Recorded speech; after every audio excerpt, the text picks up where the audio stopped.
Vida no campo. Muito bem. Bom dia. Antes de mais, bom dia a todos e muito obrigado por este convite.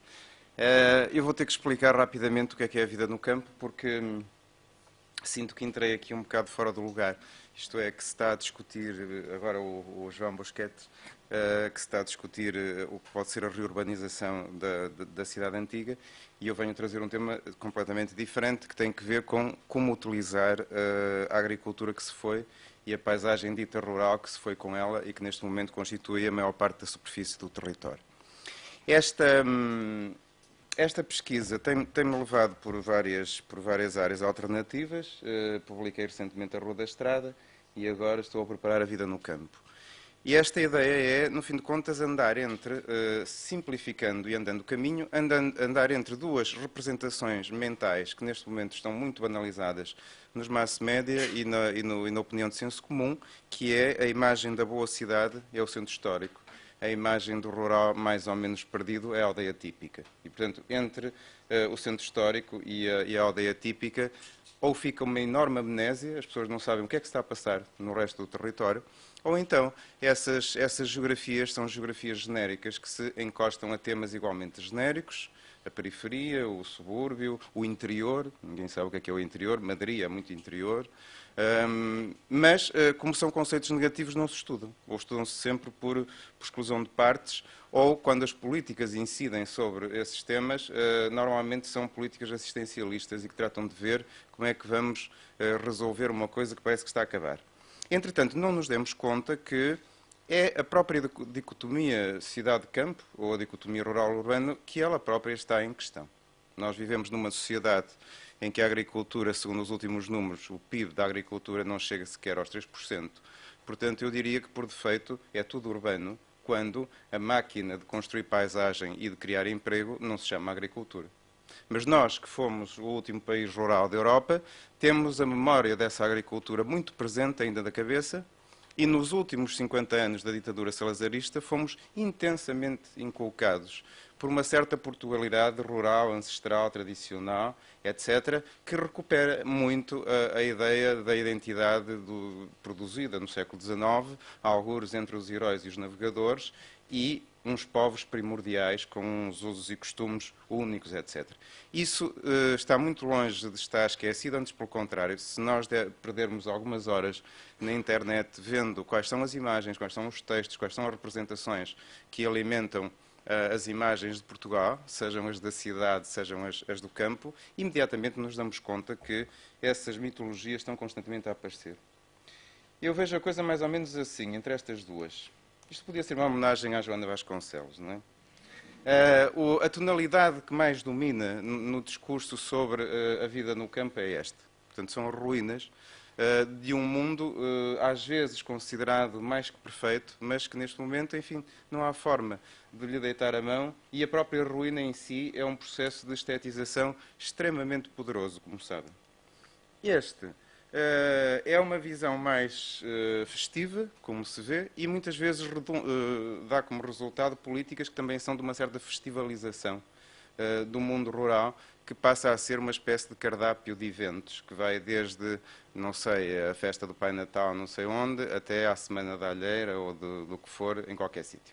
Mas é sempre esta ideia de que, de todo, não há uma associação entre uma ideia de ruralidade como cultura a uma economia que seria a agricultura. É muito vulgar isto. Portanto, que a ideia do campo anda sempre associada a estas palavras, o rústico e o bucólico, sem mesmo saber o que é que isto pode significar, não é? Porque o rústico, nos escritos da Alta Idade Média, tinha que ver com aquelas pessoas a quem a luz e a revelação não lhe tinha sido dada, não é? E, portanto, São Martinho de Dume, na sua pregação aos rústicos, são rústicos porque não conhecem a verdade. E, portanto, são os grosseiros, são os mal civilizados. Hoje, nem por isso. O rústico é uma pedra por acabar. Os arquitetos, com uma certa piada, chamam o estilo rústico ou o estilo do barrote à mostra, em arquiteturas muito engraçadas, onde exatamente os elementos grosseiros são enfatizados, são agigantados, para dar essa noção de rusticidade. E o bucólico, pronto, é uma coisa que já vem desde o Virgílio e desde a cultura greco-romana e que depois é revisitada várias vezes, nomeadamente no Renascimento e depois muito com o romantismo e com o pitoresco. Trouxe também algumas imagens comentadas. Eu penso fazer esta obra um bocado como a Rua da Estrada, fazendo uma associação muito forte entre imagem e texto. E aqui pus uma coisa do Jorge Dias. O Jorge Dias, toda a gente sabe quem é, não é? O fundador da antropologia moderna em Portugal e uma pessoa que teve uma enorme importância antropológica. E, no entanto, numas cartas e nos escritos que deixou, não deixa de refletir esta ideia que é tão velha, não é? Eu tenho passado estes dias na Quinta e, coisa curiosa, começo a sentir cada vez mais naquele vale solitário, etc. E depois fala na cidade fedorenta. Esta ideia de que a mitologia campestre é o oposto de uma mitologia negativa da cidade associada ao vício. Portanto, a ideia judaico-cristã de Sodoma e Gomorra. Este cão de Loiça também está confrontado com a solidão, mas também com a civilização e a tecnologia. António Ferro, muito conhecido, portanto, o chefe da orquestra do CNI e dessa máquina de inculcação de uma ideia de ruralidade em Portugal, fala muito daquele povo, não é, que Salazar depois também repete nos seus discursos, o povo humilde, pobre, miserável, nós sabemos, mas que rezava, mas que respeitava, mas que era alegre até quando trabalhava e, como diz o António Ferro, e com o coração cheio de cantigas, considera-se feliz porque sente o céu mais perto do que nunca. Esta imagem era para sentir o céu mais perto do que nunca, mas era também para falar de uma questão que me ocupa, que é uma certa ideia uma certa vontade de encapsular. Qualquer coisa que nós temos medo de perder, eu daqui a um bocado vou ter que convocar o Freud e o que ele escreveu sobre o trauma da perda e o luto, porque, obviamente, que um processo de perda tão acelerado como foi este da ruralidade em Portugal, traz consigo um trauma coletivo que depois precisa de ser resolvido. E este luto, de facto, não está resolvido. É um mau luto. E, às vezes, uma maneira de resolver o luto é trocar a realidade das coisas pela sua representação e metê-las numa cápsula, ou, se quiserem, num álbum de fotografias, ou num armário vitrine, e lá está. E aquela coisa representa tudo o que se perdeu e tudo o que ela pode convocar. Outras vezes é o bucólico. Trago aqui o Bernardino Ribeiro, buscava sempre ribeiros de água muito clara e fresca, etc. O bucolismo, como sabem, entra muito na literatura no século XVI. E este ambiente, esta imagem é de hoje. Esta obra, de resto, é uma obra de arquitetura premiada. É um restaurante que fica no Gerês.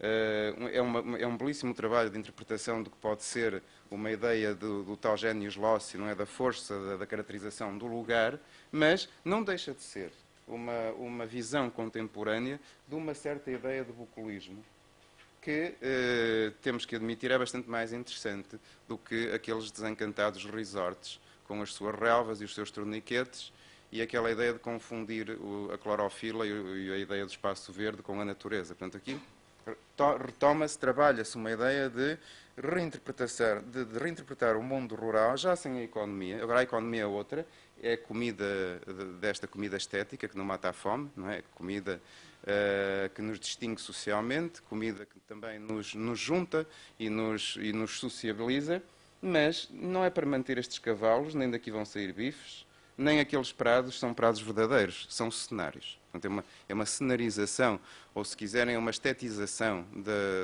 da paisagem rural que produz uma outra leitura e também outras economias. Esta é a minha faculdade. Eu pus ali um letreiro chamado Horta Urbana. Eu ia-lhe manter, de facto, o nome. Era na mesma FAUP, só que era Faculdade de Agronomia da Universidade do Porto. Mas a imagem era para ilustrar uma ideia também muito comum acerca da perda da agricultura e de uma certa reação negativa contra a massificação do mercado dos produtos agrícolas, que, de facto, não sabem a nada. E já estão, muitas vezes, super transformados. Portanto, já não vêm diretos da planta ou do animal. Já foram desidratados, já foram pré-cozinhados, já foram congelados, já foram fatiados, não sei, embalados em vácuo, etc.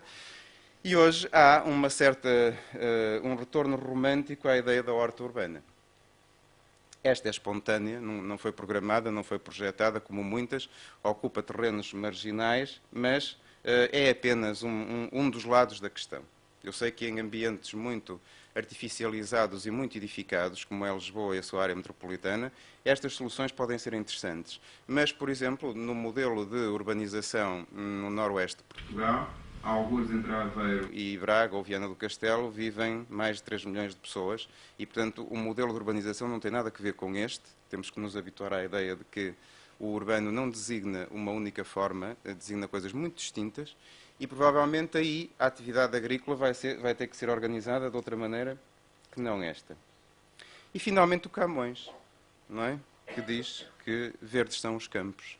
Esta é uma das que eu aprecio mais, porque, como diz o Alain Roger, num livro conhecido, nós estamos completamente imersos na chamada verdulatria. Não é? Esta ideia de que a natureza nos vai destruir, como destruiu os dinossauros, trouxe de volta uma espécie de culto ou uma entidade sagrada. E nós também, como estamos em crise de religiões e em crise de ideologias políticas, quando estamos em crise, uma coisa que substitua isto também entra com uma certa facilidade. E a verdulatria entrou não na versão maternal da natureza, das deusas da fertilidade, mas da outra, da natureza furiosa, dos vulcões, das tempestades. E, portanto, vivemos esmagados sobre isto.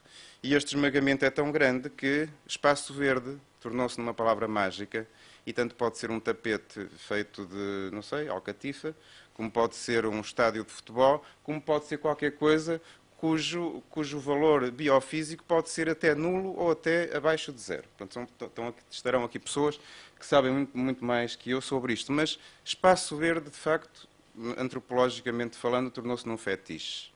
E quando é um fetiche, é bom ver se aquilo de facto é importante ou não, porque em matéria de zonamento também existe o espaço verde, é um conceito muito usado e muitas vezes, se aquilo for devidamente avaliado do ponto de vista das suas qualidades biofísicas, está muito longe de corresponder àquilo que é verdade.